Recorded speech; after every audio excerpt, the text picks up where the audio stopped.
Hello, good evening সবাইকে। সবাই কেমন আছেন? আশা করবো সবাই অনেক বেশি ভালো আছেন। আমিও ভালো আছি। তো এখন আমি চা আর বিস্কিট নিয়ে বসে গিয়েছি। বেসিক্যালি হচ্ছে আজকের ব্লগটা আমি ইভিনিং নিয়েই দেখাচ্ছি, কারণ এখন আমি আমার টিচারের বাসায় যাচ্ছি প্রাইভেট পড়ার জন্য। তারপর সেখান থেকে আমার নিউ মার্কেটে কিছু কাজ আছে। তো গতকালকে আমি শুনেছি আমার বোনের কাছ থেকে যে নিউ মার্কেটের এসআর প্ল্যানেটের ওখানে নাকি একটা মেলা চলছে। এসআর প্ল্যানেট বেসিক্যালি কান্দির পাড়ে একেবারে নিউ মার্কেটের সাথেই এসআর প্ল্যানেট যেটা। তো ওখানে খুব বেশি একটা শপিং করা আমার হয়নি বা যাইনি। তো ভাবলাম যেহেতু কাজ করতে যাচ্ছি তাহলে একটু ভিডিও করে আপনাদের সাথে শেয়ার করি। মেলাটাও একটু ঘোরা হয়ে যাবে, দেখা হয়ে যাবে কেমন কি প্রোডাক্ট আছে। তো এসআর প্ল্যানেটে দুই একবার ঢুকেছি, কিন্তু আসলে তেমনভাবে কেনার উদ্দেশ্যে কোনো কিছু যাইনি। তো সেম আজকেও সেরকমভাবেই ঢুকেছি। আমি বেসিক্যালি পিছনের গেট দিয়ে এসআর প্ল্যানেটে ঢুকেছি। সামনেও গেট আছে, বড় সুন্দর একটা প্লেস আছে, ওখান দিয়ে ঢুকা যায়। খুবই সুন্দরভাবে ডেকোর করা, একদম হাই কোয়ালিফাইড যেটাকে বলে।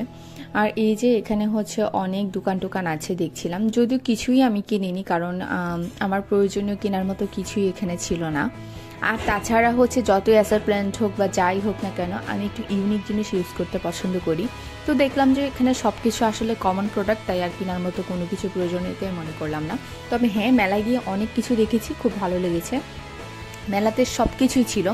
বেসিক্যালি এই মেলাটা পিঠা, মানে শীতের পিঠা জাতীয় উৎসব, আর তাছাড়া প্রোডাক্টও সাথে থাকছে। বেসিক্যালি এই মেলাটা করার কারণ কাস্টমার গেইন করা। কারণ এই ধরনের মেলাগুলো করলে সেলও বাড়ে, পরিচিতিও বাড়ে, আর তাছাড়া মার্কেট প্লেসটাও একটা ভালোই অ্যাডভার্টাইজ হয়ে যায়। আর এখানে দেখলাম খুব ভালো করে আয়োজন করা আছে, অনেক সুন্দর করে ডেকোর করেছে, প্রচুর ভিড় ছিল, অনেকগুলো পিঠার দোকান ছিল, আর তাছাড়া এমনিতে অনেক প্রোডাক্ট ছিল। এখানে আমি কিছু টপস দেখেছি, তারপর খেলনা দেখেছি, গাছ দেখেছি, পিঠা দেখেছি, সব কিছুই ছিল মোটামুটি। আর প্রাইসও রিজনেবলই ছিল। তো ভালো লেগেছে সব কিছু মিলিয়ে। তো একটু ঘুরে ঘুরে দেখছিলাম এখানে আসলে কি আছে। এই যে এখানে পিঠা বিক্রি করছে। পিছন দিকে দেখেছি যে অনেকগুলো সামার কালেকশন দেখলাম, যে সামারে পরার মতো কুর্তি, থ্রি পিস খুব ভালো, একেবারে রিজনেবল প্রাইসের মধ্যে পাওয়া যাচ্ছে। তো খুবই ভিড় ছিল এখানে।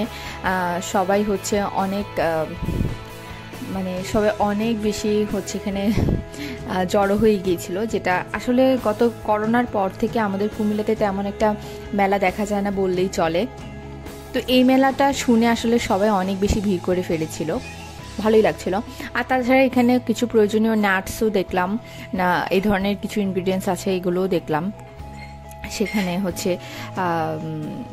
বিক্রি হচ্ছে আর কি। তো এখানে বেসিক্যালি আমি আর আমার ফ্রেন্ড রিনি গিয়েছিলাম, আমরা একসাথে তো পড়ি, তো ভাবলাম যে ঠিক আছে তাহলে এখান থেকে একটু ঘুরে আসি। তো আসলে আমাদের কেনার মতো কিছুই ছিল না, জাস্ট একটু ঘুরে ঘুরে দেখছিলাম। থ্রি পিসের কালেকশনগুলো খুবই সুন্দর ছিল। তারপর ছিল মাটির কিছু জিনিস ছিল, বাচ্চাদের খেলনা ছিল, আচার ছিল, পিঠা ছিল, মানে সব কিছুই ছিল মোটামুটি। আর এই যে উপর জায়গার ডেকোরেশনটা খুবই সুন্দর। এখানে দুইটা স্টল আছে, মানে এটা সারা বছরই থাকে। একটা আমার ফ্রেন্ডেরও আছে, তো ওখানে আর যেতে পারিনি, কারণ এত বেশি ভিড় ছিল যে যাওয়া পসিবল হয়নি। আর তাছাড়া রাতও হয়ে গিয়েছে, অলমোস্ট 9টার মতো বাজে, তো বেশি একটা লেটও করছিলাম না, ঠান্ডাও লাগছিল। তো এই তো একটু ঘোরাঘুরি করলাম, বেশ ভালো লাগলো ঘুরে। আসলে এরকম মাঝে মাঝে একটু টাইম স্পেন্ড করলে ভালো লাগে, রিফ্রেশমেন্ট লাগে। তো এই তো কেমন লাগলো মেলাটা জানাবেন। আর কুমিল্লা থেকে যারা দেখছেন তারা কে কে গিয়েছেন এই মেলাতে আমাকে অবশ্যই কমেন্ট করে জানাবেন। তো এই যে এখানে মেয়ে বাচ্চাদের কিছু খেলনা, কসমেটিক্স আছে, আর ছেলে বাচ্চাদের আসলে জিনিসপত্র কমই পাওয়া যায় চারিদিকে। তো ঠিক বের হওয়ার মুখে আমি অ্যাকচুয়ালি এন্ট্রির গেট দিয়েই বের হয়েছি, ওটা আমি পরে দেখাচ্ছি। দেখলাম যে গাছগুলো আছে, গাছগুলো সুন্দর। তো এই তো এরপরে আমি বাসায় চলে এসেছি। তো আজকের ব্লগটা এই পর্যন্তই ছিল।